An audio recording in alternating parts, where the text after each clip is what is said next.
Hey, everybody. Thank you so much for tuning in to episode 33 of the Fourth String Sports Podcast. I am your host, Brady, with my co-hosts Mitch and Skylar, and our good friend TJ returning to the podcast. Gentlemen, how are we all doing on this fine Sunday morning?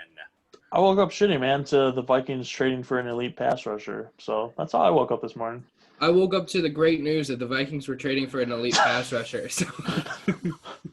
I woke up, yeah. Yeah, I woke up with a dog on my forehead and the other one's, foot just right in the middle of my ass crack. So it really wasn't a pleasant way to wake up. But, the dreams were really nice. We got some really exciting news. We're going to talk about the NBA. We postponed this episode because we were waiting to see what was going to happen with the NBA with the protests. So we're going to talk about that. The NBA did return. We have the Eastern Conference semifinal games completely set up. We're going to preview our matchups for those. The Lakers send the Trailblazers home after 5 games. And then the rest of the Western Conference could be settled today, with those series all being 3-2 between the Nuggets, Jazz, Mavs, Clips, and the Thunder Rockets. Thunder Rockets. Oh, yeah. There you go. Thunder Rockets actually won't be settled today. They would be settled on, I think, Monday. Yeah. So we could have the rest of those. We're going to talk about those matchups there. We're going to talk about Unique Ngakoue getting traded to the Vikings and what impact that might have on their team, on the NFC in general. And then the news that the Big Ten is eyeing for a Thanksgiving weekend start. So we're going to talk about that. And then we have our main caveat today, and that's the Tennessee Titans, the AFC runner-ups, a team that was a pleasant surprise last year. We're going to talk about how we think Mike Vrabel is going to do, and I think his 4th year on the job now. And go from there. We appreciate everybody for listening. We had some trouble getting episodes up on Spotify due to some changes in their terms, but we're going to get everything up. Everything is current as of right now on YouTube. We've got one more team we're going to preview this for this season here, and that's the Washington football team. And then we're going to get into the NFL season, into college football. NBA playoffs are going to be in their midst, and MLB playoffs will be coming up here really, really soon. We're getting closer and closer to that. So follow us on everything: Facebook, Twitter, Spotify, SoundCloud, Reddit, YouTube, the whole 9 yards. Email us, fourthstringsportssp@gmail.com. That's fourthstring@gmail.com. So with that being said, guys, let's talk about the NBA protests. So was it Wednesday that the Bucks Magic game was supposed to be played? Yeah. Wednesday. Yeah. So Wednesday was supposed to be Game 5 of Bucks Magic. Bucks were up in the series 3-1. This was going to be the one that was going to clinch it if the Bucks win. And then the Bucks don't show up for shoot-around. The Magic are out there till about 3 minutes before the game is supposed to start. The Bucks don't show up. And that's when word spreads that the Bucks plan on protesting and sitting out that game in response to the handling of the Jacob Blake shooting in Kenosha. For those of you who don't know, Kenosha, Wisconsin lies about 30 miles away from Milwaukee, and it's the place that I currently live in Racine, which is right next to Kenosha, but I've lived in Kenosha for the last 4 years of my life. And my community is really messed up about it. Well, then once the Bucks sat out, the Magic agreed to sit out instead of having the game be a forfeit. And then every other team sat out. So Thunder, Rockets sat, and Lakers, Blazers sat as well. What were your guys' kind of initial reaction when that happened? Now, there had been talks that the Raptors and the Celtics may sit out Game 1, but I don't think anybody was expecting those games that got canceled, postponed, to actually get postponed. I was honestly surprised. I was very surprised. Yeah, I was kind of surprised too, especially when the events that happened in Kenosha first came out. And, it seemed like the Detroit Lions were the ones taking, the most steps about it. And I was kind of surprised that the Bucks or the Packers or the Brewers weren't doing something about it. But it was nice to see the Bucks support their community with their acts that they did. And according from what I read, George Hill was the only one planning to, protest. And then he told his, teammates, and they're like, all right, we're in. We got you, brother. And that's what had happened. It wasn't planned or anything like that from what I have read. Well, yeah, and then it kind of became a snowball effect because then the Brewers canceled their game against the Reds. The Dodgers canceled their game. The rest of the MLB stopped playing that game, which is already a massive, wrench in the wheel for the MLB because of how many games have had to be postponed between the Reds and the Marlins and the Cardinals. So that, this really spiraled out of control. Well, I'm not gonna. Let me take that back. Not out of control, but it definitely spiraled across all of the major sports leagues. I mean, even NHL had players who were sitting out. Yeah, I mean, I think there was like 1 or 2 games played in MLB that night, with like a couple key players sitting out. But like honestly, like when I first heard, I was like, okay, and like I understand. And then when I saw, like, because I had seen from being a Celtics fan that the Raptors were planning on boycotting the game, and I like to clarify something: these guys aren't boycotting; they're striking. They're workers that are refusing to work. That's called Yeah. a strike. Just to clarify terminology there.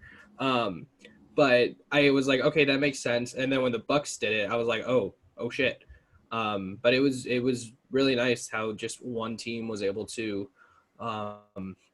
basically shut down all major league sports in the country for 3 days, because it was MLB, it was NFL players, college teams, Major League Soccer. Yeah. All of their games were canceled. NBA. So it was nice. It was nice to see how like the players are starting to realize how quickly they can change things. If they don't want to play, things can happen real quickly in the NBA, because after that, all NBA teams are using their arenas for some kind of to help voter turnout, to whether Yeah, it's they're turning them into polling stations. either they're turning them into polling stations, or they're turning them into voter registration stations, or they're turning them into whatever. Some of them are publicly owned, so some of them can't be turned into polling stations, which I think is kind of bullshit.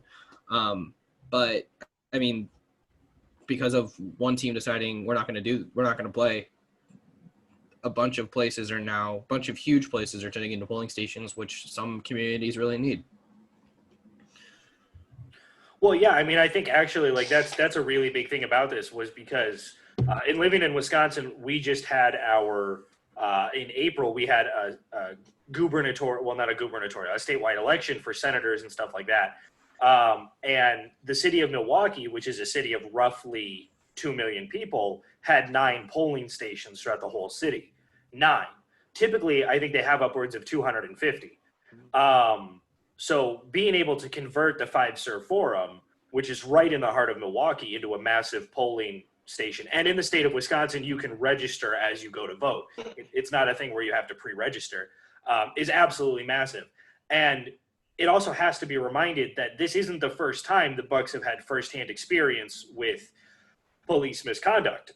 John Henson, who used to play for the Bucks, was severely racially profiled in, I believe, a jewelry store as a quote-unquote not serious buyer, even though he had informed them, like, hey, I'm John Henson, I'm with the Bucks, like, you can literally look up my salary, this is what I want. And then everybody is very familiar with the guy who's currently on the Bucks, Sterling Brown, him getting tased by the police officers in Milwaukee at a gas station. And for those of you who not related to the Bucks, guys like Thabo Sefolosha had his career ruined by the police when they broke his leg. So the NBA has had firsthand experience with stuff like this, especially a team like the Bucks. And I thought, I don't know if you guys listened to Fox Sports Wisconsin, but I thought Marquise Johnson had a really good point. He talked about back in 1972, he was 16 years old in Los Angeles, and he got racially profiled in the exact same way that Jacob Blake did now 50 years later. And that was a very heavy point. I'm very proud of my Bucks for the way that they handled this. I'm very proud of the NBA for supporting them, for not penalizing teams. But now, with that being said, the NBA did return. We had our first 3 games yesterday. The Bucks did beat the Magic and clinched that series to go on to face the Heat in the semis. The Lakers beat the Blazers in Game 5 without Dame Lillard, even though the Blazers put up a hell of a fight, a lot better of a fight than I really expected them to.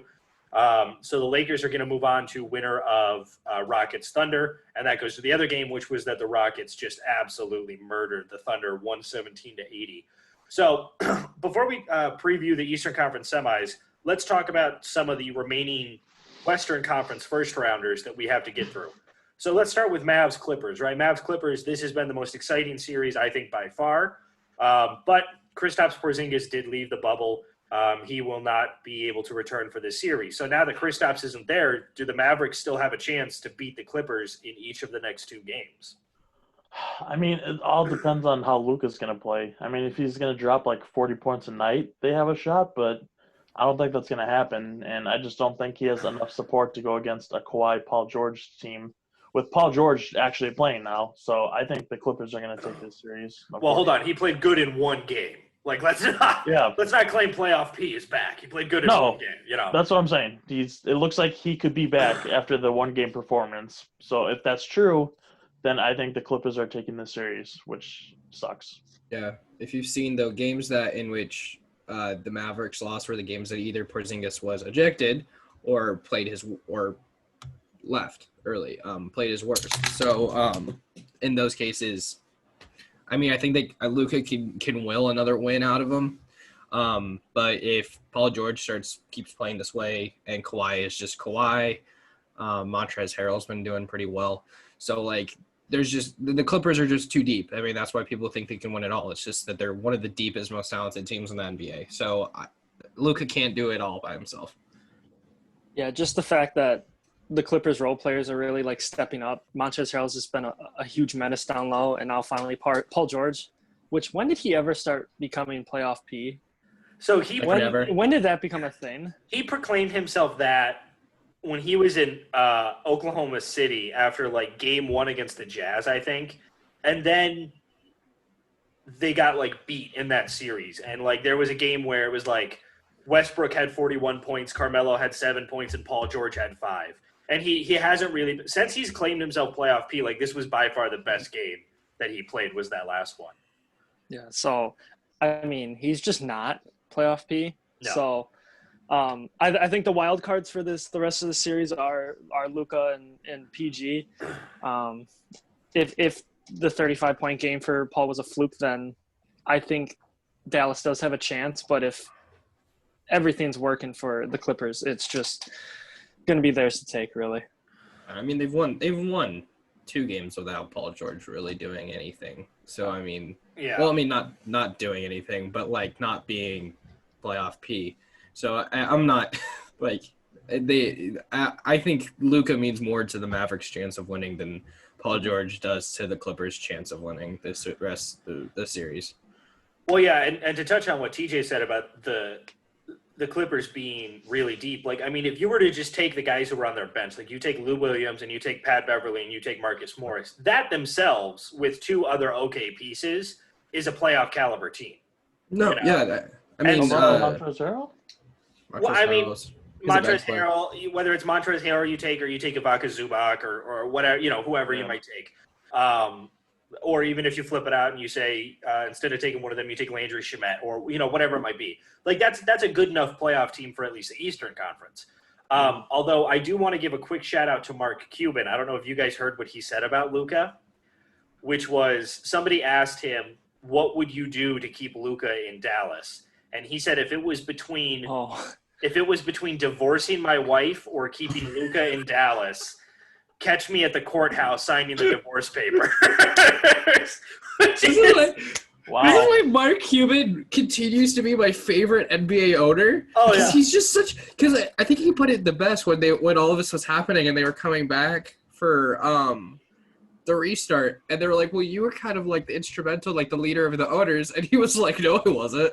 He was like, I was just vocal because I'm a nerdy person that owns a basketball team and I just can't keep my mouth shut. I laughed so hard at that. The dude is worth like $5 billion. I loved him when he was on Shark Tank, but I thought, I mean, I like watching Shark Tank, and I think he's great on there.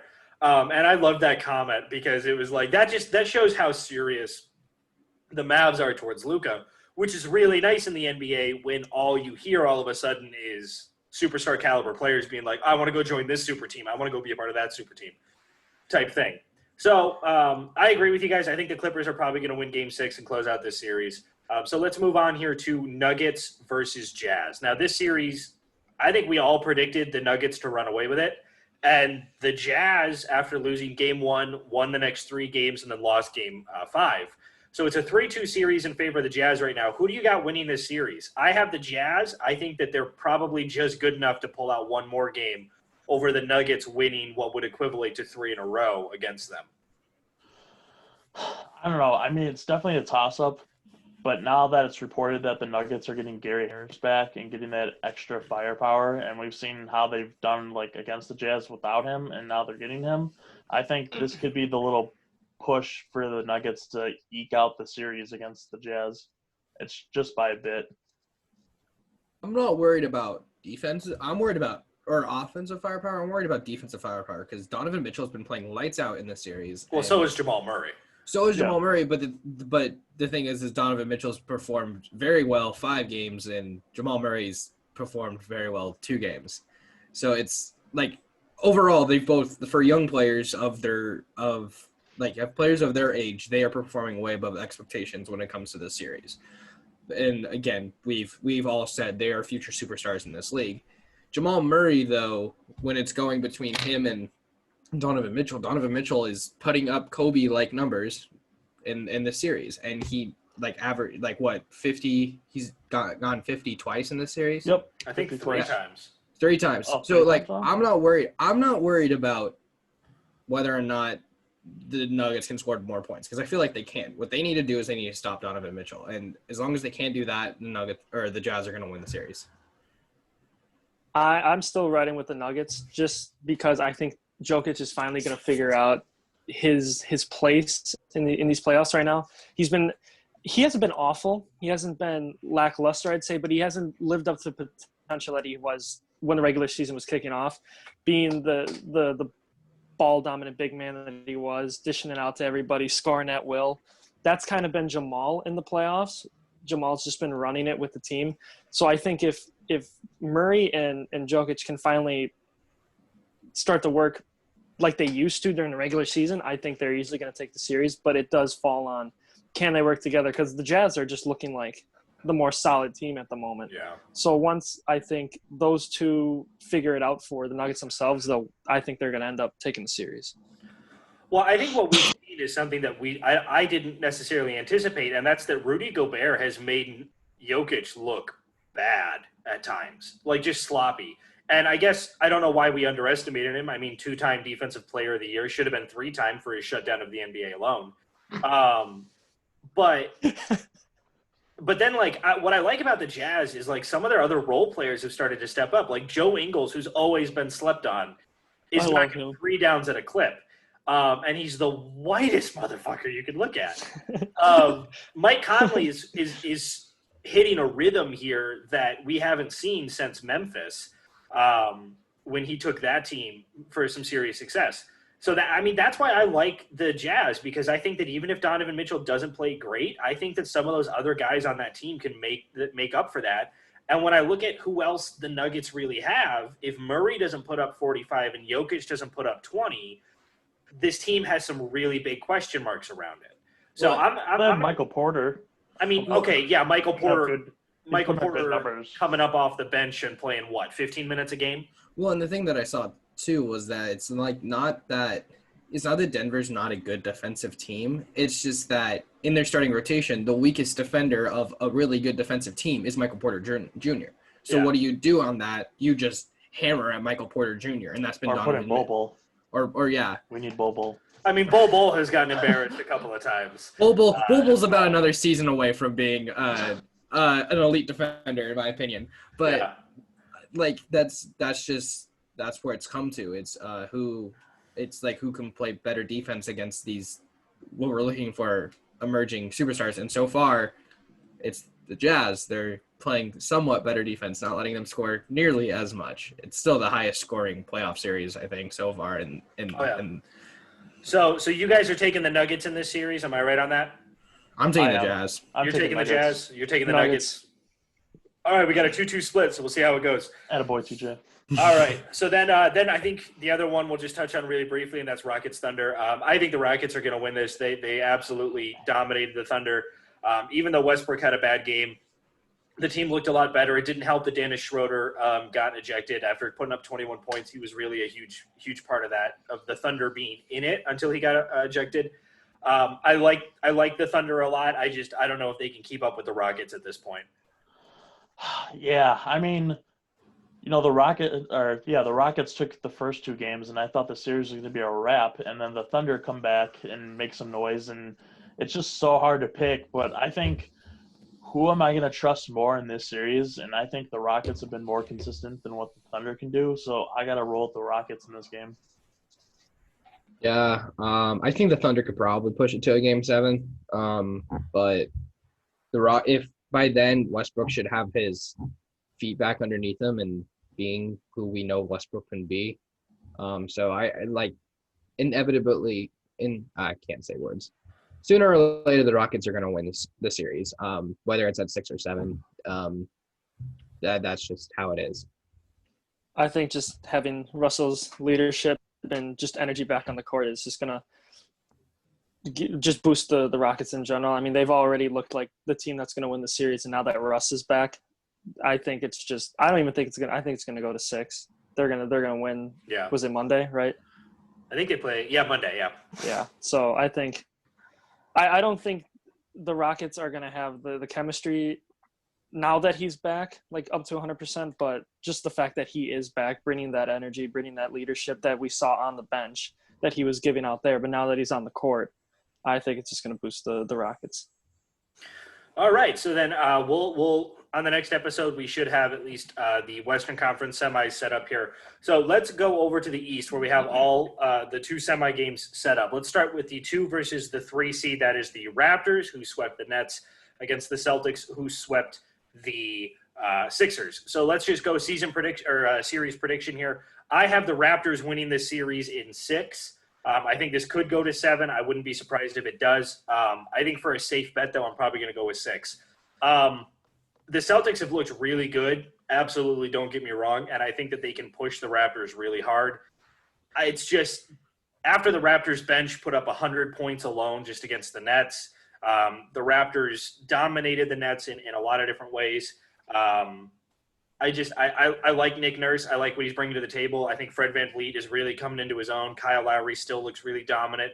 Marc Gasol isn't playing as well, but I think he's still strong, and you've still got Serge Ibaka down there. And I don't know if the Celtics have anybody to realistically cover Pascal Siakam without Gordon Hayward being there. Yeah. That's where I think that is going to be key.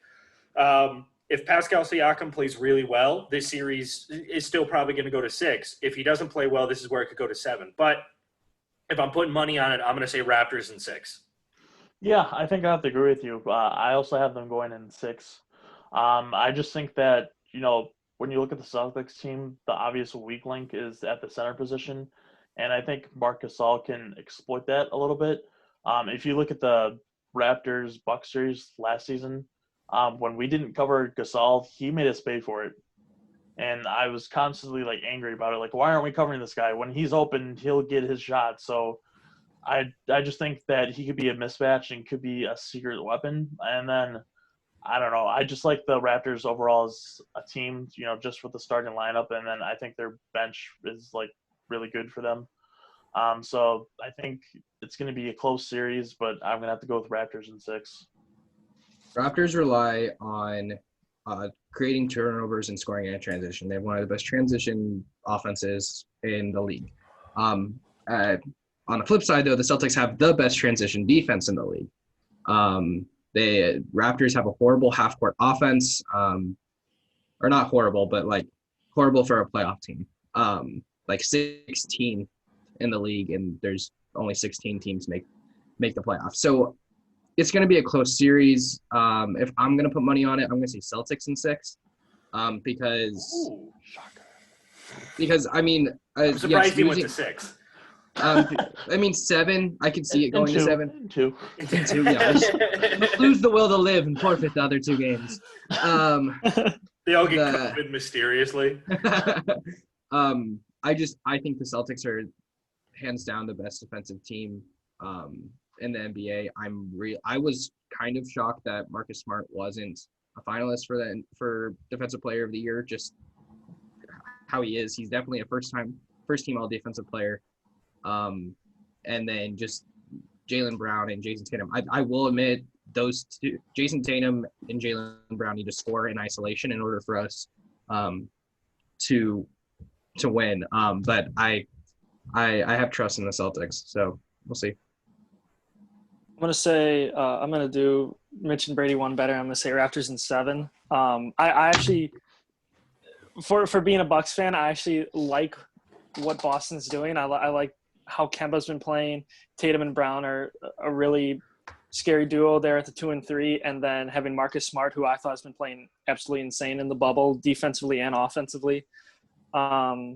Losing Hayward, I think, is a big piece, especially defensively when it comes to who's going to be the one that if Brown and Tatum can't guard Siakam and all that, who's going to take him on? Hayward was always that guy. What? Spicy P. This Oh. is his nickname, Spicy P. Spicy P. I mean, what's with these P nicknames? I don't know, man. But I've been talking to Mitch about this last few weeks. I think Toronto is probably the scariest team for the Bucks to face in the playoffs. They're just the starting five and their bench is insane. Kyle Lowry's been playing like the Kyle Lowry. Everybody wants him to be that all-star. Van Fleet has just been insane, being one of those late-round picks. Going off of his performance in the finals last year to now, it seems like his game's only going up. Siakam is just the same all-star caliber that he's been. And then, as mentioned, Marc Gasol, just who has the edge in this center position during this battle. So I think it's actually going to be the best series in the East because I, of course, have the Bucks winning. Not going to say it. I'll save that. But I just think team versus team, Celtics Raptors is going to be the best Eastern Conference series. And But what Raptors else? in 7. I will say though too, there's going to be no other series in which coaching has more of a fact, like who the better coach is has an effect on who wins the series. Because Nick Nurse and Brad Stevens are two of the best coaches. I can't say young coaches. People say Nick Nurse is a young coach and he's in his 50s, so I don't understand that. He's a young-looking 50. He's a young, yeah. He looks really young. Though. But it's like these two guys more than any have made decisions in series that have totally swayed the series. So I think that whoever is the better coach wins a series. And because I just love Brad Stevens, I'm going to say Brad's Celtics. All right, so we have 3 going for the Raptors, 1 going for the Celtics. Let's move on here to the other Eastern Conference semifinals, and that is going to be the Bucks versus the Heat. The Heat swept the Pacers in really astonishing fashion. The Bucks lost Game 1 to the Mavericks, to the Magic, and then won the Final 4. It's. I hope I'm wrong. I genuinely hope that I'm wrong. I'm going Heat in 6. I'm going Heat in 6. The Bucks' 3-point defense has been absolutely broken wide open. I mean, it's been shown that it's flawed. And what do the Heat do really well is hit threes. And whether it's Duncan Robinson, Jimmy Butler can still hit threes. Goran Dragic can still hit threes. Jamison Crowder can hit threes. Andre Iguodala can hit threes. Kelly Olynyk can hit threes. Well, Kelly Olynyk is a piece of shit. But he can still hit threes. He's a terrible player, and every time he's gone against Giannis, he's almost wet his pants. So the issue that I genuinely have is that the Bucks since the bubble has started, the Bucks have not looked good. Middleton had one pretty okay game, and that was really only in the fourth quarter. Middleton hasn't showed up, and unless Middleton shows up, you're relying on Eric Bledsoe, who has a terrible track record in the playoffs, to step up. The Bucks bench has not looked as strong as it had last year. And I don't have faith in the Bucks right now. That's really difficult to say. I don't have faith in them unless Giannis is going to be putting up 40 points a game and dominating the boards, which I think he can do. But I'm going to take Heat in 6. I'm going to go with a more faithful approach. Not in 6, but I'm going to lean towards the Bucks in 7. And my reasoning is, you stated before, in the bubble, in the playoffs, they weren't looking that hot. But I think, since we restarted the restart, they looked pretty decent and a little more towards what we – whatever. Thinking Brad Stevens is better than Nick Nurse. And then – so since the restart has happened, they look a little bit better and more what like we expect them to. And Middleton, it looks like he's coming back the past few games. If he can keep this up and he's the best Middleton, we're definitely in this series. Obviously the bench has got to show up. It can't be like what happened with Toronto last season where they weren't showing up and Bledsoe never shows up. So if they can do that, which I don't know. I kind of like this bench better than what we had last year. I just have a little more confidence in them. Maybe just because of the veterans that we have, and like George Hill, and now getting Kyle Korver and Raul Lopez. But I think with all that, I think we can edge them out in a 7-game series just because we have, the veteran experience. And I can't remember which game we were talking about, Brady, but on the show. But you're saying like how the youth of the Heat kind of cost them that game because they just couldn't come in clutch. So yeah, that was actually the last time they beat the Bucks when they were up by like 23, I think, at one point. And Yeah. then lost. Yeah. So that could be a factor when they're coming Definitely. in against a team like this who's been in the playoffs the past couple of years. We've reached the conference finals last year, and these guys are just experiencing obviously not what a true NBA playoffs is like, but they're getting their feet wet. So I think that could be an advantage. But yeah, obviously everything has to go right for the Bucks for them to win in a 7-game series. If it doesn't, then I'll have to agree with you, Brady, that the Heat are going to take it. But for right now, I'm faithful for what I know, and I'm going to go Bucks in 7. I'm going to go with Brady on this one. I'll say Heat in 7. And it really comes down to the fact that Giannis has to leave the court sometime. He does. He has to leave the court sometime, and when he does, the Heat will take advantage of it. Best 3-point team versus worst 3-point defense aside, Tyler Hero has shown that he doesn't just shoot the ball. He's actually he's turning himself into a well-rounded player. He's still got a lot of work to do, but he's showing it. Duncan Robinson is definitely one of the surprises on this team. They still have, is it Chris Nunn? Chris Nunn, yeah. Chris Nunn, who's Kendrick Nunn, yeah. Kendrick Nunn, who's an all-rookie first teamer, who hasn't really played a lot in the bubble, or at least like serious minutes, and he can still ball out. The Andre Iguodala, talk about veteran presence, a guy that's won 3 rings. He knows what it takes to make it to the finals, and he's been doing really well for the Heat team. Jimmy Butler has been playing lights out offensive and defensively. Dragic has been playing amazingly as well. Nothing against the Bucks because this is probably one of the most talented teams in the NBA. The Giannis is definitely worthy of MVP, winning an MVP. He's becoming the face of the NBA. He has the chance of becoming one of the best players to ever play the game. But they just happen to go against a team that can exploit their one weakness, which is the 3-point shot. And again, Giannis has to leave the court at some times. And Coach Bud seems like we've said, like how Giannis has his minutes upticked any time with playoff time at all in the last 2 years. I don't think so. They keep him pretty fresh. They're keeping him at about 30 to 34.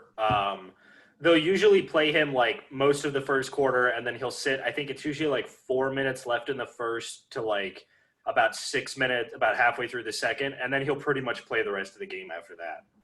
Yeah, so it's that I trust the Heat bench a little bit more with the scoring than I do the Bucks. And like Brady said, Chris Middleton hasn't really played well this just since the bubble started. Eric Bledsoe isn't what they need at the point. We'll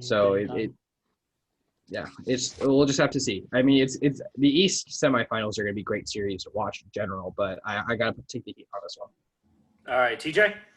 I think just building off of Skylar's points of the Heat's veteran presence, you've also got Jay Crowder, who has gone to the finals and is just a defensive wizard as well. And then he doesn't play as much, but having Haslam on the bench, who has been to multiple finals, who has been in the league for – I feel like he's been in the league forever at this point. He's the Hunter Renfrow of the NBA.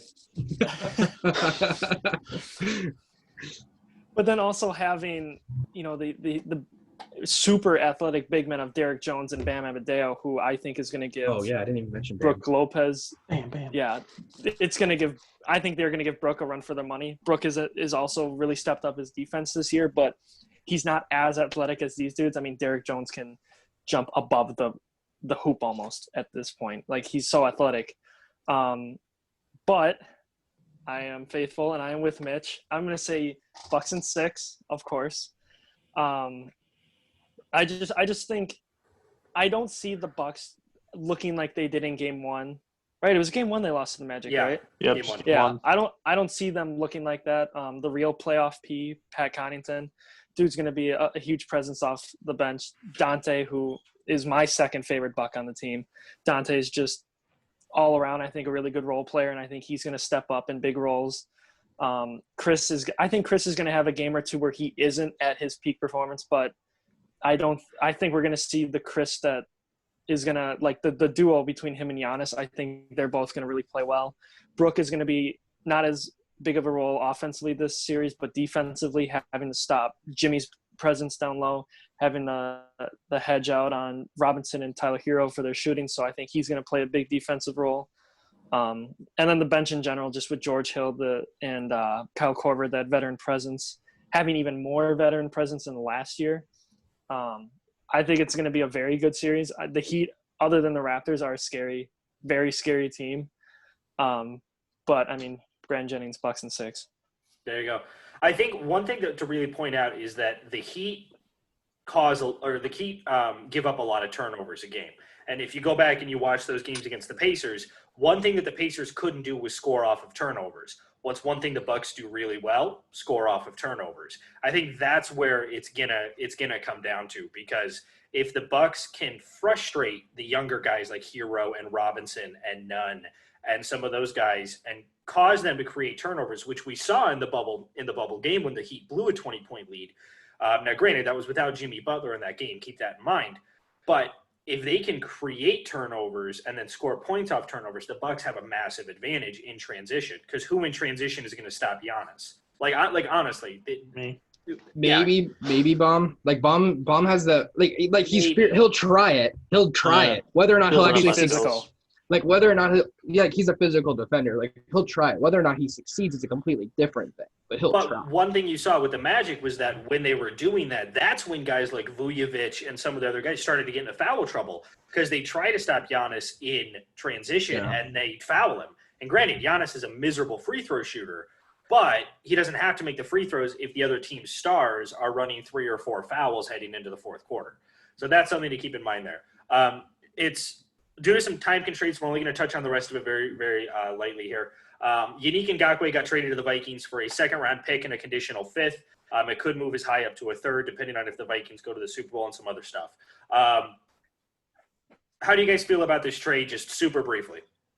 Like I said, I was very upset with it. Now they have one of the best passion rush duos in the league, and I think it definitely takes the cake in the NFC North.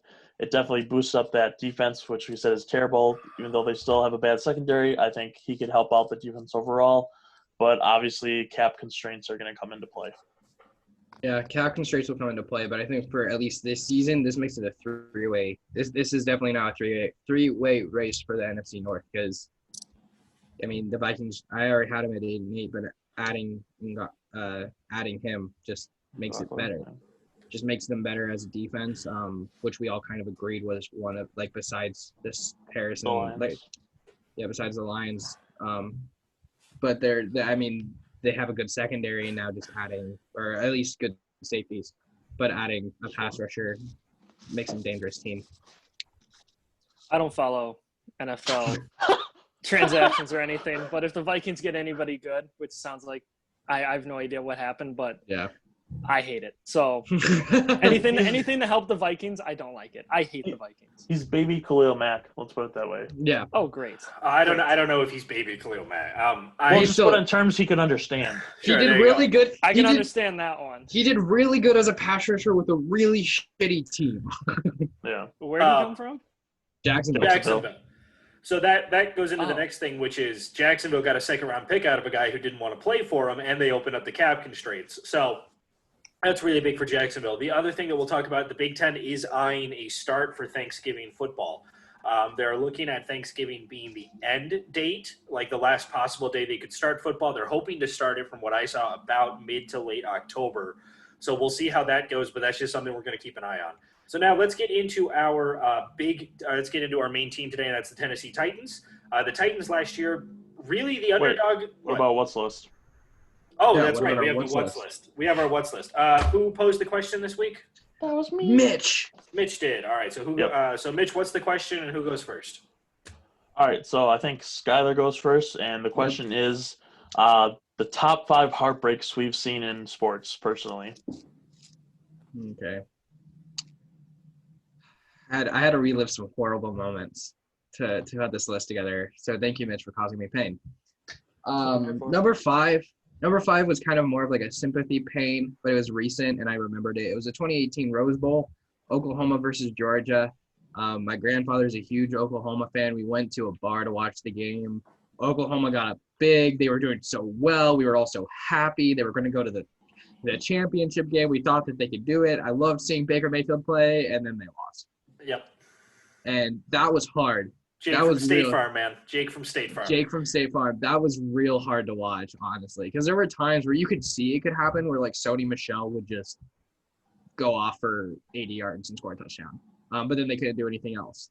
And then Oklahoma's weakness, its defense, showed up in that second half, and it was hard to watch my grandfather like go from like such an incredible high to like real low. We almost had to leave the bar because of some of those things. But that was more of a conditional heartbreak of like just seeing how it affected another person. And I love Baker. I wanted to see him get a ring. That would have been really fun, especially because they would have played Alabama, and that would have made it even better.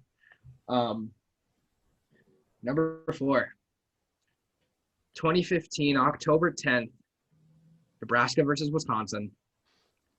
In the last 3 minutes, one of the best fullbacks that has ever played the game runs for 60 yards and scores a touchdown. You were at this game, weren't you? I was at this game.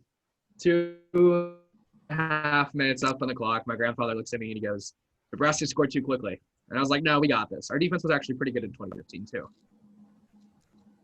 And then the chubbiest fucking kicker that's ever played collegiate football misses. Or no, he hits a 40 yard or ish, but there's a false start. So we might got it. I mean, he hits the fucking kick. There's the last time that I truly believe Nebraska could beat Wisconsin. That was a hard game to watch. That was a hard, like I've been to a lot. I have been to every Nebraska-Wisconsin game except for one in the last 6 years. I've had lots of heartbreak, but that one hurt. It was 21-23. Fuck that kicker. I can't even think of his name right now. Raphael Gaglione. Gaglianone. He could hit a 50-yarder, but God forbid could he hit one inside 25. God, he was such a fucking fat. Oh, no, I love He it. actually nothing slimmed against down him. by senior year. Nothing against him. Him and Sam Foltz, who is SF27, we're real close friends. But fuck him. I hate him. Number 3, the 2012 Big Ten Championship game. We beat Wisconsin earlier that year in a great game at Nebraska. We were ranked. People were buying Rose Bowl tickets. I was excited. And then fucking James White decided to show up. Fuck you guys. I'm put number 2, Super Bowl 46. I put 46 instead of the other one because I actually watched all of 46. I didn't watch all of that of 42. 46 wasn't like, it's not like when I was watching it I was upset, but now thinking about it later I get more upset because I hate Eli Manning with a passion, and anybody that thinks he's a good quarterback can suck my left nut because he's not. He had 2 good seasons, and not even 2 really good seasons. He had 2 okay seasons and just played great in the playoffs. And I hate wide receivers making amazing catches between David Tyree, Mario Manningham, And Julian Jermaine Edelman, Kearse. Yeah. The only time it ever – I was so happy when Julian Edelman caught that one. I was like, fuck yeah, that's great. We got a break this time. And then number 1, 2009 Big 12 championship game, Nebraska versus number 2 Texas. Best defense against one of one of what was thought of the best quarterbacks in college football. Dominican Sue, 4.5 sacks, put the fear of God into Colt McCoy. And because of the refs, they got a chance to kick a field goal at the last second, and they won 13-12. Fuck Texas. Fuck Colt McCoy. That was the last time Nebraska had a real shot of winning a conference championship game. And then we went and destroyed Arizona in the Holiday Bowl. But yeah, so fuck Texas. Fuck Eli Manning. And Wisconsin can just fuck off. I'm prepared. Yeah. All right, so now moving on to my list here. Number 5 goes to the entirety of the 2018 NLCS Brewers versus Dodgers. I had been so disenfranchised with the Brewers for a long time, and they put it together. They win game 1, they lose game 2. I don't remember how it goes. They were down in the series 3-2. They came back in game 6 in Los Angeles and beat the Dodgers 7-2. And I really thought it was going to be something special. They come out in game 7, they score the first run, and then they give up 2 to the Dodgers. It's 2-1. I'm like, okay, it's okay. And then I think in the 7th inning, Yasiel Puig hits a 3-run home run, and it's over. And that was really upsetting for me because it's very difficult for me to get invested in the Brewers. And I had finally been, and then to just watch it fall away like that was miserable. Number 4 on my list goes to the 2013 NFC wildcard game at home against San Francisco. We lost 23-20. The Green Bay Packers did. The reason this sticks out was that this was the year Aaron Rodgers broke his collarbone the first time. He breaks his collarbone. They come back. They beat the Bears in Week 17 to get to the playoffs. And the Niners kick a game-winning field goal. The reason it's heartbreaking is if you rewatch it, Tramon Williams dives to block the field goal, and the ball barely goes in between his hands. Had he had hands that were maybe a quarter of an inch larger, it would have been blocked, and there's a good chance we would have won that game. But it didn't work out that way. Number 3 goes to the 2019 Rose Bowl game, Wisconsin versus Oregon here. That one was really tough to watch. We had the lead. We couldn't stop Justin Herbert from running the ball. We gave up a punt for a touchdown, and then a miserable offensive pass interference call by the refs really cost us that game. And that one was difficult. I thought maybe in my lifetime I'd see the Badgers win the Rose Bowl, but it was not to be. Number 2 goes to the 2011 Rose Bowl, Wisconsin versus Oregon. Russell Wilson clocks the ball with 1 second left, but the refs say that there's no time. Wisconsin had the chance to tie it and take it into overtime, but instead they lose 45-38. That one was really difficult. We had a really great team that year in Wisconsin, and we couldn't pull it out. And number 1 on my list, something I hate talking about, Green Bay versus Seattle, 2014 NFC Championship game in Seattle. Brandon Bostic should never be allowed within the state of Wisconsin for fear of being killed by a mob. No, you can't say lynched. But that's what would happen. For fear of being killed by a mob. Green Bay was up, I think, 19-6 in that game. They allowed a fake field goal go for a touchdown. They allow the Seahawks – they get an interception. They had an interception. And had HaHa Clinton Dix just taken it to the house, we would have won. But instead, the sideline told him to sit down on it. Seattle still had timeouts. There was still the 2-minute warning. Green Bay would have needed to pick up a first down. He should have just taken it to the goddamn house. And then Brandon Bostic muffing the onside kick. It was just a series of events that led to the loss. It wasn't just the onside kick, but it was a series of events. That one was difficult to watch because we would have played the Patriots in the Super Bowl. We had beaten the Patriots earlier that year in Green Bay, and I think we would have won it that year as well. And I think we had a great defense that year, and it would have been nice, but that's how it works out. So those are my heartbreaks. And Mitch, I fucking hate you for making me relive this shit. Me and Brady have been praying for a Packers Super Bowl since like 2010. Yeah, for a long time. Well, we could since 2007 when the Packers were 13-3, and we've had championship game. We've had 3 opportunities: 2007, 2011, and 2014. Yeah, we've had a few. And I mean, you could say 20. Whenever the Rams went, I think they had a chance then too. No, they were out of the playoffs that year. Okay. All right. Yeah. TJ? Yep. So my number 5 is the Bostic fumble, which we don't need to talk about anymore. But I have so many memes of like the "ooh, you almost had it," and it's just the ball flying out of his hands. So that was a very heated moment. Number 4, I've got the opening series for the Bolts Tampa Bay Lightning last year, where we got absolutely destroyed and embarrassed on the national stage after being one of the record teams in NHL history for wins and points, and just get destroyed. Like we didn't even care. Luckily, we're kind of redeeming that right now. Knock on wood. But that was just heartbreaking when you're friends with somebody on the baseball team for Carroll who is also a Bolts fan, and you got somebody who's a Blackhawks fan and just loves to talk smack to us whenever we lose, and you get swept.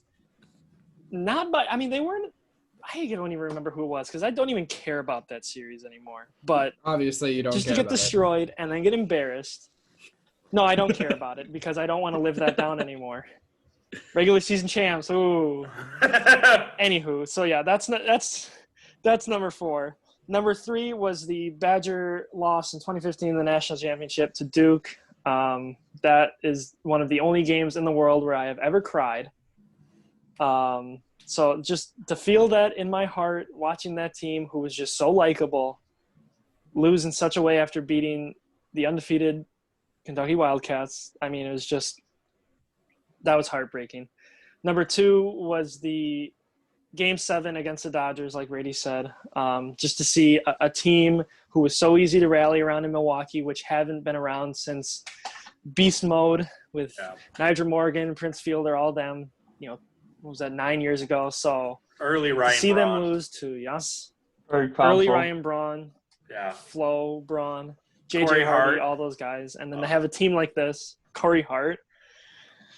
So that was very heartbreaking. And then Game 6 last year in the Eastern Conference Finals, Bucks Raptors. Everybody wrote off the Raptors in the first 2 games of the series. Everybody thought, including myself, that the Bucks were just gonna have a cakewalk and then have the Raptors win the last 3 of the series in Toronto to send the Bucks home, who were the favorites in the East, once again to go to the championship, and then lose to the Raptors was.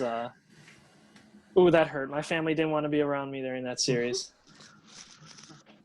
All right, Mitch. All right, so and number 5, I have the 2014 Big Ten championship game against Wisconsin versus Ohio State, where they dropped 59-0. That with their third string quarterback. That was, and I talked some major shit before that game too. Now I wonder why it happened, Mitch. Number 4, I had to combine these two together. They equal the same amount of pain. The 2012 and the 2013 NFC wildcard games against the 49ers and Packers. The first one, Kaepernick just rushing all over us, and then, the missed field goal block that we could have got in the next one. That's why I hate the 49ers so much. Number 3, Brandon Bostic, fumble. 2, 2015 men's basketball championship. I think it just hurts so much just because I got to witness that live and I thought that we had it, but just didn't. And then most heartbreaking thing for me ever that I've witnessed in sports is the 2015 NFC divisional round, Packers versus Cardinals. Oh, that one. I had to leave off the list about 'cause that? I couldn't relive it. I Two thought Hail Marys. I was like God himself is a Packer fan today. I'm like, oh. But no, we had no pass rush, and Carson Palmer had all day, and he throws it to Larry Legend, who gets it all the way down to like 3, and then Larry Legend gets the score of the touchdown and dash my hopes. Yo, I completely forgot about that game.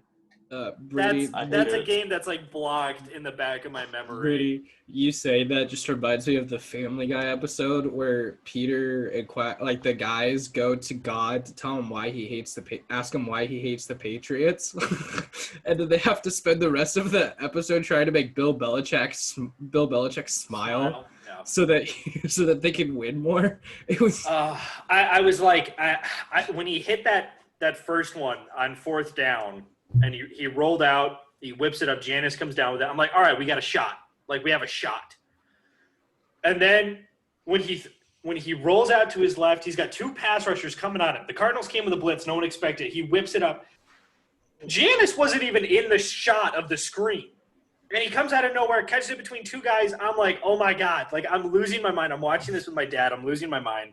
And Dad is like, it's not over yet. And I'm like, fuck you, it's over. I'm like, we're going to get the ball back. We're going to kick a field goal because that's all that was needed at that time. We're going to win the game. It's going to be over. We're going to the NFC Championship game to probably get killed by the Panthers, right? And then fucking they leave Larry Legend. Oh, that game, like, just fills me with such rage. Like, there's so many games I could have put on here, and that's what's upsetting. So this was a really upsetting list. So who picks the list next? Me. Skylar, next list. Next list is, I'm going to say best, like top 5 best up-and-comers in sports. So I'll say they have to be under the age of 25. Any player across any sport who you think is going to be like making a difference within their sport in the next couple of years. How old is Patrick Mahomes? We could do it like if they haven't won a championship yet. Yeah, no championships or MVPs already, because no Patrick Mahomes or Lamar Or on Giannis, that. or Or Giannis, Giannis. yeah. Because there already are some really good ones. But okay, yeah. yeah, but That's top good. 5 best young players that This will be haven't fun. won a championship. All right, so I'm going to be number 5. I'll be number 4. Yeah, there you go. TJ's 1. I mean, had the Rebels won the championship, yeah, I would have put TJ at number 1. But Oh. Oh, all right. If we're gonna flex this, then, if we're gonna flex this, fine. 2-time defensive MVP. So that's As team of defensive yesterday. MVP, by the way. All right, well. there's 20 other guys that could beat me. That's true. All right, well, TJ, we're going to sign you off. You've got some other Yeah, stuff get the you gotta fuck do. out of here. Yeah, fuck off. Fine, No, dude, down there below me. we appreciate you coming on here. We're going to have TJ on in the next couple episodes. Actually, Raptors Celtics play game 1 of the Eastern Conference semis today. So we're gonna talk about some stuff. He's gonna be on the show in the future. TJ, we appreciate you having you on the show. You have yourself a fantastic day, bud. Okay. Thank you, boys. Appreciate being on here. All right. All right. So we thank TJ for being on the show. Now let's move on to our main team today, the Tennessee Titans. We've only got one more team to cover, and that's the Washington football team. So today with the Titans, they were definitely the underdog of the NFL last year. They went 9-7, made it into the playoffs in the wild card round, and then beat a really good defense in New England to get to a really good offense in Baltimore that they beat, and then lost 35-24 to Kansas City in the championship game, AFC championship game. Ryan Tannehill, who played in 12 games, started 10 last year, 2,742 yards, 70% completion rating, 22 touchdowns, 6 interceptions. Derrick Henry, who maybe should have won MVP, 1,540 rushing yards, 16 touchdowns. He added 206 receiving yards and 2 touchdowns as well. And rookie, A.J. Brown, 52 catches, 1,051 yards, 8 touchdowns. To hop into their free agent losses here, they traded Jarrell Casey to the Broncos. They lost former starter and first-round pick Marcus Mariota went to the Raiders. Running back Deion Lewis went to the Giants. Wide receiver Tajay Sharp to the Vikings. And right tackle Jack Conklin to the Browns. Free agent pickups, really not many. Only ones of note, Jonathan Joseph, longtime Houston corner. They picked up, and former first-round pick Vic Beasley, linebacker, pass-rushing linebacker from Atlanta, they picked up. So how do you guys grade their offseason? I think their losses are shit, man. I mean, they lost 3 important pieces. Jarrell Casey, the most underrated defensive player, I think, in the league, and he's going to the Broncos for nothing, and he's going to make them into an elite defense. And they have no, answer, in-house, replacement for him. That's going to hurt their defense. They lose Logan Ryan, who is their best corner. He's still in the open free agent market. He could come back, but you never know. So this already weak cornerback positions is weaker. And then Jack Conklin, who's your second or best tackle that you have, is gone. So now you got to fill the void at right tackle on an already suspect offensive line that we mostly agree about. So they lost a lot, and they didn't really replace it, in my opinion. there wasn't a true replacement for Jarrell Casey. They signed Jonathan Joseph, but, he's up there. He's not a true replacement for Ryan. And then Conklin, they already have Dennis Kelly in-house, and then they did Ty Sambrailo, but neither of them are Jack Conklin or even replacement level. So, I think it's pretty much an F on my part. I just think that they lost huge pieces that could determine whether they can even make a run like this again, and they didn't do enough to plug in the holes. So F for me. Yeah. Looking at it, I think one key piece that we haven't said is Delaney Walker's still out there. Yes, and I did mention Delaney Walker and Logan Ryan because they hadn't signed with any team, so there is the possibility of them coming back. But as of right now, neither of them are on the team. I'd like for both of them to come back because they were instrumental in that run. Honestly, Delaney Walker's an underrated tight end in my opinion. He always has been with Tennessee. And with the fact that A.J. Brown and Derrick Henry are basically their offense, that worries me. I agree. Jack Conklin is a huge loss. Dion Lewis is also a loss in my opinion. If it hadn't been for Derrick Henry having a 1,000-yard season, Dion Lewis was doing pretty well. And Derrick Henry doesn't have the versatility that Dion Lewis has. I think that's also a big loss. One just add that I'd like to put in there, Will Compton, who really didn't do any, like he was pretty good at Washington, and then he went to the Raiders and did shit. He's still a good linebacker. I think he gives them a good depth piece. He's from Nebraska, that's why I add him in there. But he has had the ability to be he's shown the ability to be a really good linebacker in the past, and I think that he can continue to do that. It was just a shit situation in Las Vegas, or what is now Las Vegas. I think also just deciding to re-up both Tannehill and Derrick Henry to massive deals hurts them too, because that's a lot of cap space that they've invested into players. Even though Derrick Henry was already on the franchise tag, they didn't need to do it. So, yeah. Yeah, no, I agree. I give this free agency in general a really big F. Jonathan Joseph can still perform, don't get me wrong. 13 passes defense last year, but he's getting up there. And when you're going to play in a conference that maybe doesn't have the strongest wide receiver, or a division that doesn't have the strongest wide receivers but has very quick wide receivers, it's going to be difficult for him to keep up. Vic Beasley, I mean, he led the league in sacks one year, 15 and a half sacks. He had one good season. He had 8 sacks last season. But this pass rush just kind of looks worse and worse and worse. With Delaney Walker, I can at least kind of understand. They still have Jonnu Smith, who I think is really going to come up. But the losses, man, are instrumental. You now really don't have a backup quarterback behind Tannehill. And if there's one thing we've seen from Tannehill, it's that he can't consistently stay healthy. Jarrell Casey made no sense as to why they traded him. I understand they drafted Jonathan Simmons last year, who had an ACL tear. He didn't get the chance to play. He's supposed to be the replacement. I get it. But Jarrell Casey was still producing pretty good numbers for a defensive tackle. Dion Lewis I could live without, but I think he did give them that pass-catching option.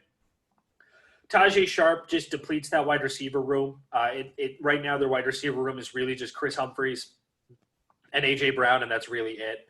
And then Jack Conklin is it, like that, or Adam Humphries. Jack Conklin is just it. Chris Humphries the one who was married to Kim Kardashian? Yeah, for like 60 days. Yeah. Adam I thought Humphries. that was somebody. Yeah, never mind. We're good. No, and then Jack Conklin is a massive loss. I didn't really understand why they let him walk. They had the money. They didn't need to re-sign Tannehill and Henry to those massive deals. They could have reworked those contracts. So Conklin is a big loss. So I also give it a big F. Let's move into their draft here. The Titans had 6 picks. In the first round, they went Isaiah Wilson, offensive tackle from Georgia. In the second round, they went Christian Fulton, corner from LSU. In the third round, they went Darrington Evans, running back out of Appalachian State. Fifth round, they went Laurel Murchison, defensive lineman out of North Carolina State. In the 7th round, they drafted Cole McDonald, quarterback out of Hawaii. And in the 7th round, they drafted Chris Jackson, defensive back out of Marshall. So how do you guys grade their draft, and is there anybody that stands out? Yeah, I think, to me, I don't think it's that great of a draft. Only the 3 first picks stand out to me. Isaiah Wilson, he was considered the best right tackle in the draft. Hopefully he's able to live up to that potential because this offensive line desperately needs that. So, good on them for addressing that need. Christian Fulton, he was all right. He wasn't the best corner at LSU. Obviously, that honor goes to Stanley Jr., who has the potential to go top 5, top 10 when he's draft eligible. But, he's a decent corner, and they desperately need, some corners right now. And then Darrington Evans, I think he could fill in that Deion Lewis role and turn, him and Henry into a really dynamic running back duo that could improve the offense. And then, they cut Cole McDonald already, so that's a boo on them. And then the other two are just to me. So I'll give this a C+. I'll give it a B because, besides Cole McDonald, I think the other two are good. The last two are good depth pieces, and I agree with everything you said in the first part. They filled their needs. They need defensive back help. What they do, they drafted defensive backs. They needed anytime you, like Brady has said, anytime you draft an O lineman, thank you God for drafting an O lineman, whether it's depth or a starting piece. And then Harrington, who just sounds like a fantasy character in my opinion. I agree with Mitch. I think that he has the potential to be a more versatile back, or at least have a tandem with Derrick Henry. So Derrick Henry isn't taking all the load.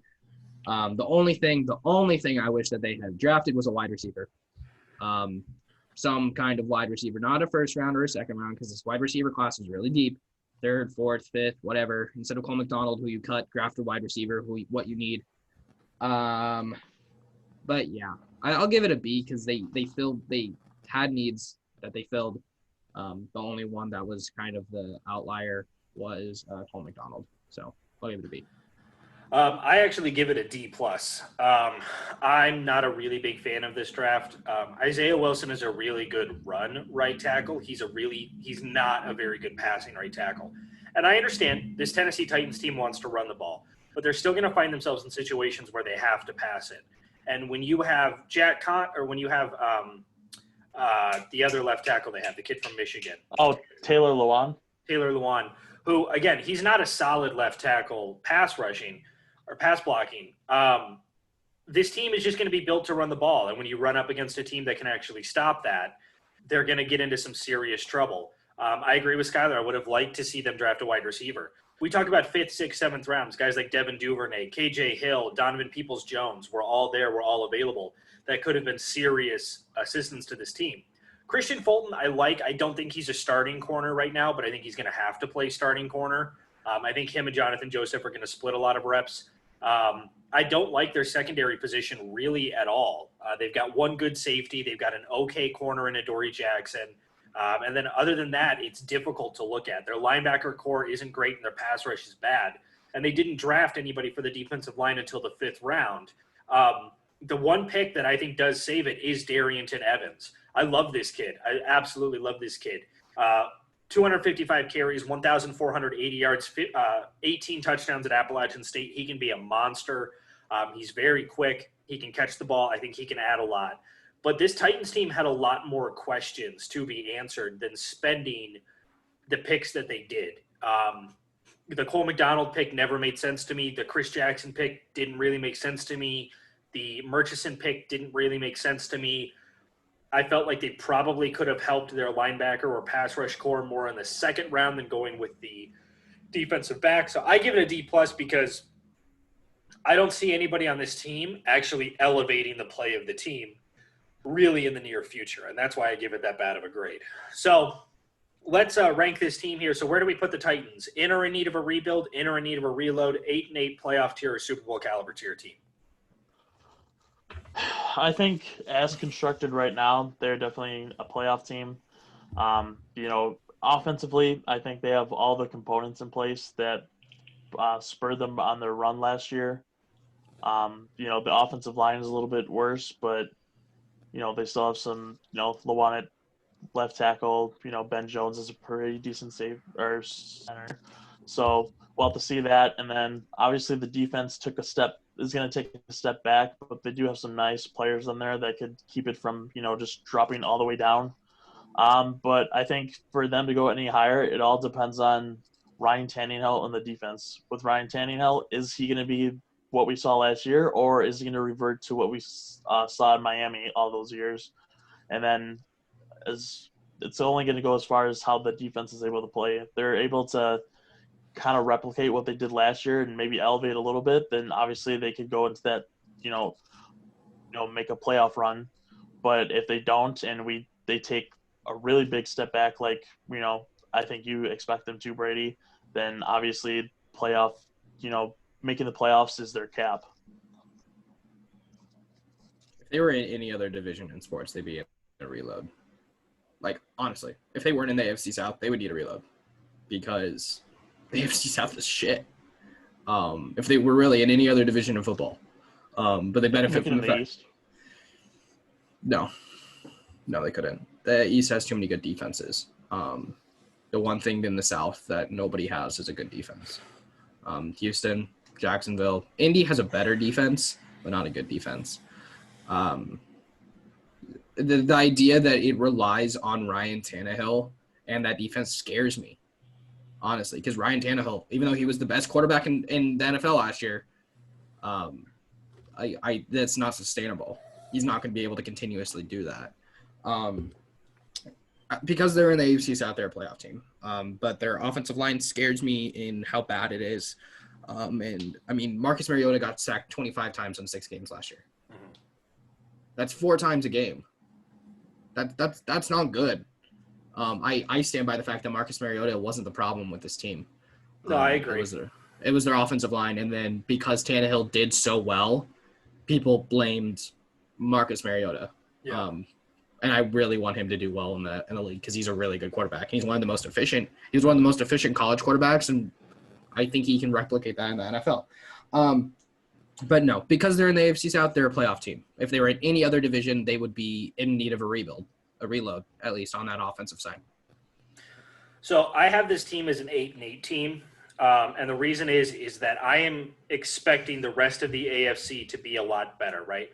So had Pittsburgh had Ben Roethlisberger the whole season, the Titans wouldn't have even made the playoffs. Yeah. And now the Steelers are expected to be better. The Browns are expected to be better. The Broncos are expected to be better. The Colts are expected to be better.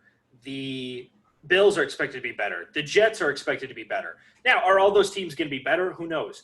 But I think that this team had their shot at the playoffs last year, and I think that they benefited a lot from other teams being either poorly coached or have miserable injuries happen to them. And that's why they were able to squeak into the playoffs. I'm not going to take away what they did in the playoffs. They beat 2 very good teams and went toe-to-toe with the Chiefs, no doubt about it.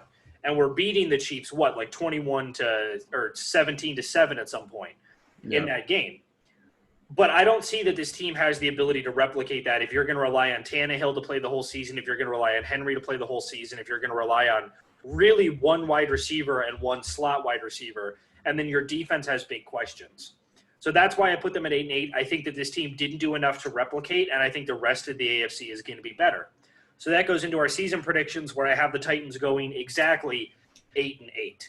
I think this Titans team is going to benefit from the AFC South, but I think they're going to drop some games in the AFC South. I think they're going to split their series with Houston and Indianapolis. And then you look at some of the other games they have to play. They have to go to Minnesota. They have to go to Green Bay. They get to play the Steelers and the Bills, who are both very good defenses. They have to play the Bears. They have to play the Ravens. The Browns are expected to be better. They're going to drop games that they shouldn't drop, and they might, but I don't know if this team is going to win games that they shouldn't win. I don't know if this team can beat Buffalo or can beat Baltimore again. I don't know if this team could do that. So I have them sitting at 8-8 and actually missing the playoffs. You're going to hate mine. 14-2, right? Close. 12. I have them going 12-4. Jesus Christ, Mitch! It's We have a meeting. It's a weak ass schedule. The most surprising win is probably going to be against the Packers, and that's just because we have such a horrible rush defense. I think Derrick Henry and Darren Evans are going to take advantage of that, and that's why they can get the upset.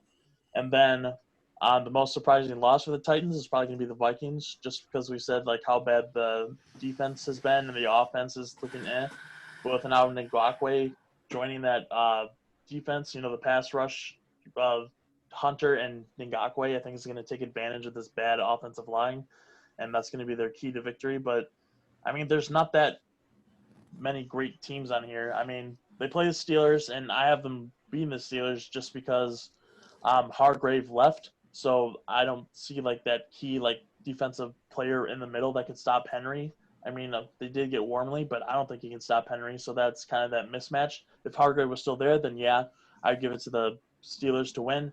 I think they could beat the Bills just because Josh Allen is quarterback, and we don't know what's going to happen. If he's going to be the same guy who's going to shoot it 10 yards over his receiver, then, with an offense dead in the water, then, Tennessee knows what they can do with their offense. So I think they could win that. And then, the Colts, we're not sure.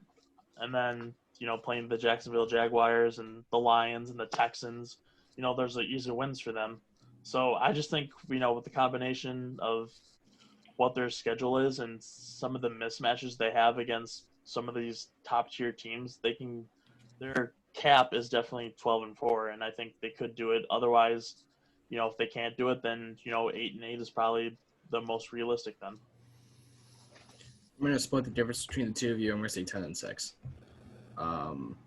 And the reason I go by that is because that's what that's the decision I made a couple weeks ago, and then have since. I agree with Brady. 8-8 is probably more realistic. It's probably actually what's going to happen. But I made 10-6, and I can't change my schedule because it's the second to last team, and they don't play Washington, so I can't change the schedule. I have them beating like Minnesota, Pittsburgh, splitting the series with Indianapolis. I have their only surprise, like real surprise, is Baltimore, just because I think it's a trap game for them, honestly. But then I have them losing to Buffalo, to Cincy, to splitting the series with Jacksonville, losing to Green Bay, splitting the series with Houston, because, like we've said, they don't have their defensive backfield is now just a bunch of rookies. They don't have an offensive line to speak of. They have like no pass rush. They have no pass rush. I mean, they're too reliant on Ryan Tannehill continuing to be the best quarterback in the NFL in order for them to make the playoffs, which I think they can do, but it's because they're in the AFC South. I don't think he was. No, he statistically was the best quarterback in the NFL when he started playing. Best passer rating. He had best 70% completion rate, but he was only throwing the ball like 12 times a game. Yeah. I think he was statistically – and when I will say, Ryan Tannehill looked like the best quarterback. Like, when he was throwing the ball and he was playing out there, he looked really good. The only game he had that was kind of that wasn't really good was against Kansas City, in my opinion. Other than that, he was the reason why they continued to go despite a lackluster offensive line. But yeah, this is a team that can miss the playoffs if they don't play their lights out, and they don't have people who are not expecting to play really well on that offensive line and on that defensive line. But other than that, yeah, 10-6 is where I think they could go. All right, well, we'll agree to disagree. I'd like to point out the Titans play 5 of their last 7 games on the road, including games against Green Bay and Baltimore. So yeah, we'll keep an eye on that. We'll see how wrong Mitch ends up being. It doesn't mean much. Why not? There's going to be what? Barely any fans at the game? Those maybe are no fans at all? This is end of the season, man. No, they're saying no fans at least September and October, but by the end of the season, who knows? Yeah, who knows? So, but even then, I mean, road games are still difficult no matter what. Did you guys see what Kyle Shanahan said about the pumping the crowd noise in? Where he said supposedly once they turn it on, they can't turn it off until after the game is over. Yeah. That. So the offense will have to deal with crowd noise for the home team, which is like why ridiculous. Can't they turn it off? I don't know. I don't know how the NFL it's on cassette. It's on a cassette player. That's stupid. Cassettes have still have a stop and start button. I don't know. I don't know if that's true, but that's what I saw. That was one of the comments I saw when I read that. That's stupid. All right, so let's move into our hero and our what a putt segment. Before we do our hero, we're going to take just a brief moment. The world lost a really great human being, really great actor in Chadwick Boseman a couple of days ago. Chadwick Boseman, famous for playing Black Panther, famous for playing Jackie Robinson, died of colon cancer at the age of 43. We're all massive Marvel fans. We're also all massive sports fans. And so that one definitely hurt. Chadwick Boseman was a great actor. He meant a lot. And 2020 just continues to prove to be the worst year that's ever existed. So just moment for him, thoughts and prayers up to his family. and everything like that. Boys, you want anything to say about Mr. Bozeman? Yeah, I just want to commend him for what he's accomplished in his career. You know, portraying such iconic black figures such as Jackie Robinson, Thurgood Marshall, James Brown, you know, and then getting the chance to be Black Panther, the first like major black superhero.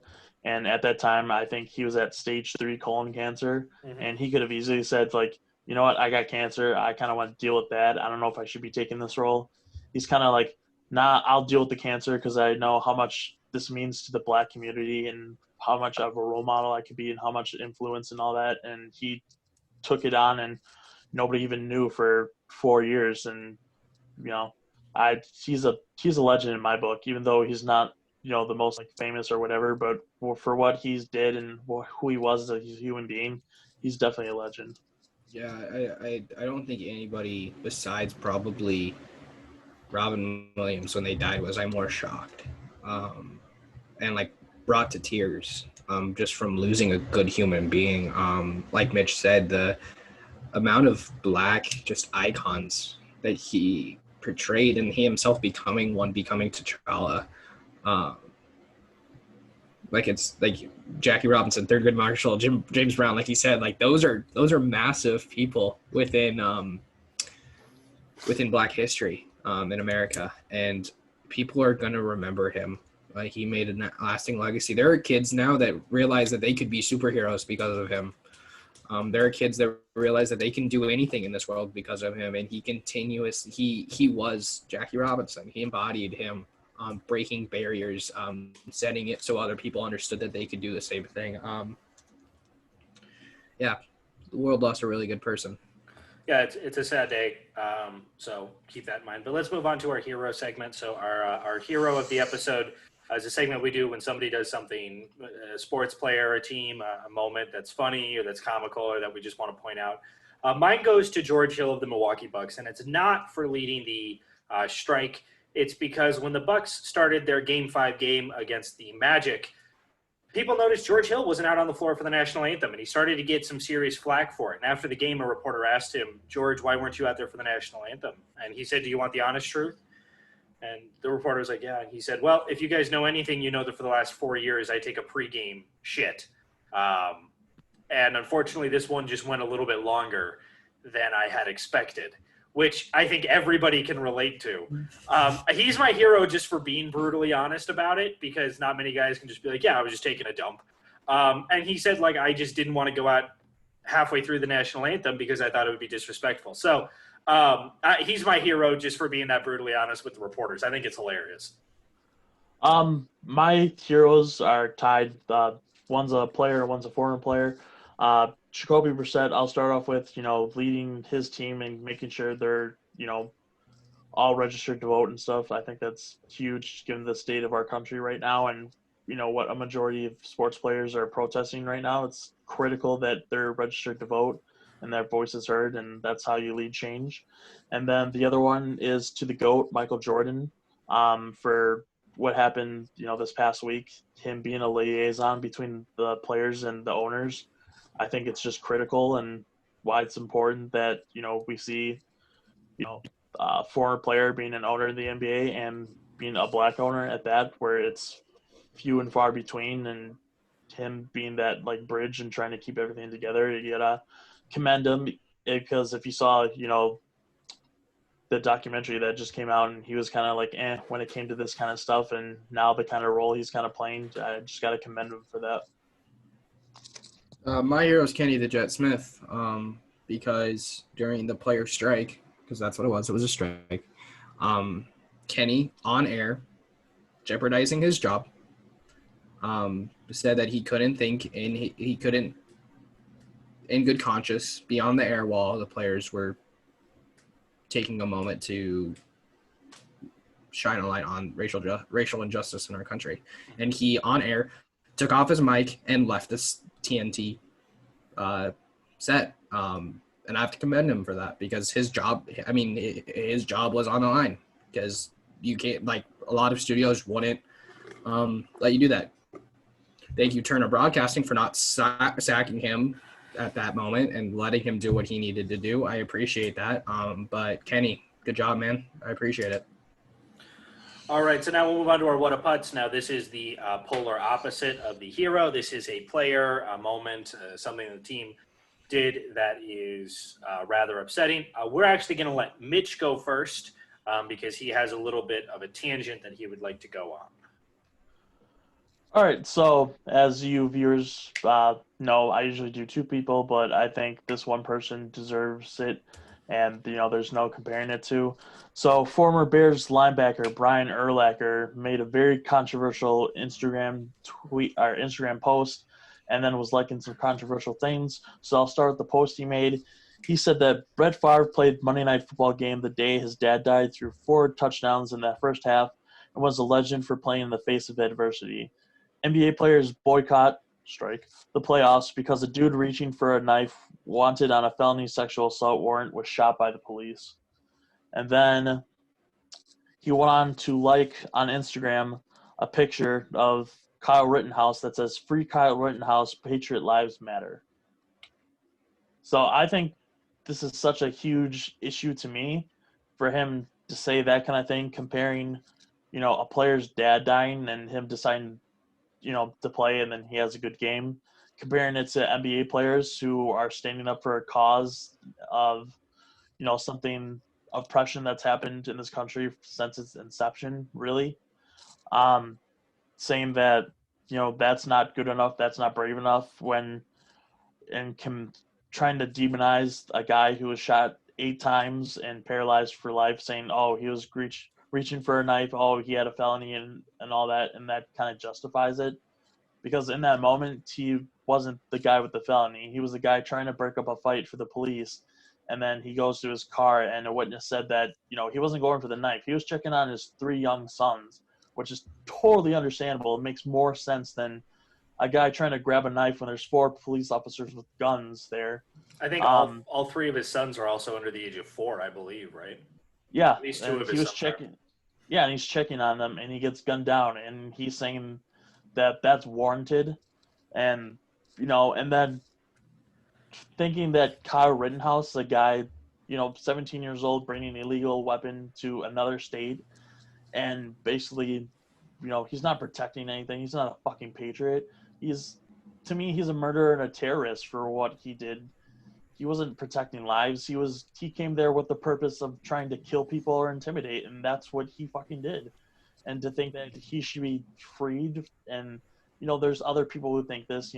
Fox News, of course, normally Tucker Carlson, saying that this kid's standing up for what people. It takes a 17-year-old to stand up for this, and people thinking like that. That's so fucking ignorant, and that's what's wrong with this country right now. And just a big fuck you to Brian Urlacher for what he's did, and I gotta commend the Bears and former players of his for basically just saying like, nah, man, that's fucking wrong. We don't associate that, with that. So I gotta commend them for that. But yeah, Brian Urlacher, you're a piece of shit, and you're the opposite of a patriot, in my opinion. You know how many white kids I know that own knives? Like, do you know how many just like white kids I know that will just have a knife on their belt and just like flip it out? Like, it's ridiculous. It's fucking ridiculous. My roommate had a knife that he would sharpen in our living room, and I thought nothing of it because it was a knife that he used for utility reasons. The knife argument's bullshit. To make a little bit lighter note, my putts is Kenny the Jet Smith. Before you do that, sorry. Scott, I just want to mention something to Mitch. Go ahead. So Mitch and I had the distinct honor of being in Canton, Ohio, when Brian Urlacher got elected into the Hall of Fame, and he gave his speech. And it was a very powerful speech. We were there to watch Jerry Kramer be put into the Hall of Fame, and we stuck around, even though we're Packer fans. We stuck around, and we watched Brian Urlacher and his speech. And it was awe-inspiring, and it was awesome. And I had, for the longest time, nothing but respect for the man, mostly because he figured out how to grow his hair back. His comment really hurt me in living in my community. One of our churches that was hit during the riots was a United Methodist Church, and the pastor came out and said something that I'm sure all parents have told their kids, and it's that things can be replaced, but people can't. The pastor said that I would rather watch 1,000 buildings burn down than lose one person. And Kyle Rittenhouse murdered 2 people. That's what it is. He murdered them, and that's why he's being charged with that. He's not a patriot. He's an irresponsible and brainwashed kid who went to war against a people who had no fight with him, and he killed 2 people in the process. He should not have had been in possession of the gun he was in possession with. It's a felony crime. It's a federal crime that he took it over state lines. And 2 members of my community are dead because of it. 2 children don't have their fathers because of it. And 3 more children are going to have a dad who's paralyzed because of the actions that led to all of this. I'm very disappointed in Brian Urlacher. Being a member of the Chicago Bears, Chicago is a city that has to deal with stuff like this on a regular basis. And for him to come out and be that public in his comments, I don't care that he's conservative. I don't care that if he votes for Trump. I don't care. You're allowed your opinion. And even when we talk about guys having their team register to vote, not every member of that team is going to vote Democrat or is going to vote Republican, but it's important that you vote. And for Brian Urlacher to come out and say those comments, like, my community is still really hurt and my community is still feeling the after effects of this. And I just want to give Brian Urlacher a really big fuck you. So that's my little rant with it. Skylar, who is your putz? Kenny the Jet Smith for losing to Shaq in a foot race. Did he lose again? He did, because he was doing the thing where he's like ready to go, and he starts going, and then Shaq just books it, and Kenny the Jet's response to that was, "Oh, I didn't think he was gonna go, and this is my first real loss." No, you lost to Draymond Green multiple times. Come on, man. All right. Come on.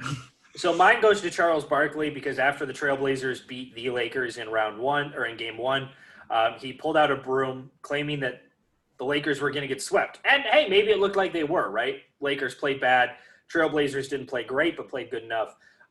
The Lakers went on to win the last 4 games. Shaq snapped the broom in half, which was great. But Charles Barkley, you're my putz just for thinking the Lakers would ever get swept. LeBron had never lost a first-round series, and I don't think that there was a way he was going to lose this one, let alone get swept.